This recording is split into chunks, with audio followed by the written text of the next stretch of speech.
నమస్కారం. ఈరోజు ఆంధ్రప్రదేశ్ రాష్ట్ర ప్రభుత్వం, ఈ కూటమి ప్రభుత్వం, ముఖ్యమంత్రి చంద్రబాబు నాయుడు గారు ఈ రాష్ట్రంలోని ఉన్న అన్ని వర్గాల వారి మీద కూడా ఏదో పగతో ఉన్నట్టు, కక్ష కట్టినట్టు ఈ ప్రభుత్వం వ్యవహరిస్తూ ఉంది. ముఖ్యంగా రైతులకు సంబంధించి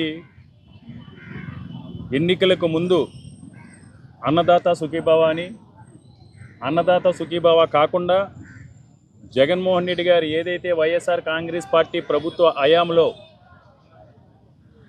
రైతు సంక్షేమం కోసం, రైతు అభ్యున్నతి కోసం, రైతు ప్రగతి పదంలో పయనించడం కోసం, ఆ కుటుంబాలని సంతోషంగా ఉంచడం కోసం వైఎస్ఆర్ కాంగ్రెస్ పార్టీ కొనసాగిస్తున్న, అమలు చేసిన ప్రతి పథకాన్ని అమలు చేస్తాం.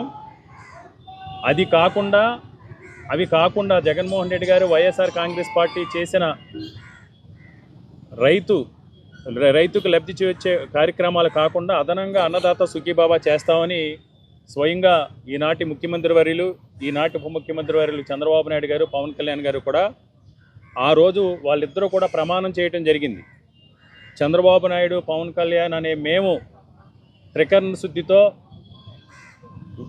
ఏదైతే జగన్మోహన్ రెడ్డి గారు అమలు చేస్తున్నారో ఈ కార్యక్రమాలన్నీ కూడా అమలు చేస్తూ అదనంగా అన్నదాత సుఖీభవ లాంటి కార్యక్రమాలు చేసి రైతుకు మేలు చేకూరుస్తామని.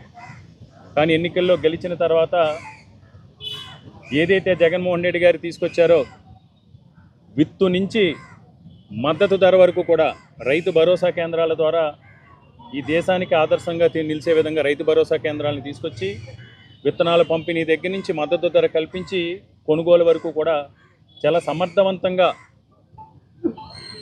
కర్షకులందరూ కూడా సంతోషపడే విధంగా కార్యక్రమాలు చేస్తే ఈరోజు రైతు మీద కక్ష కొట్టిన విధంగా నిన్న కాక మొన్న కూడా మనం చూసాం.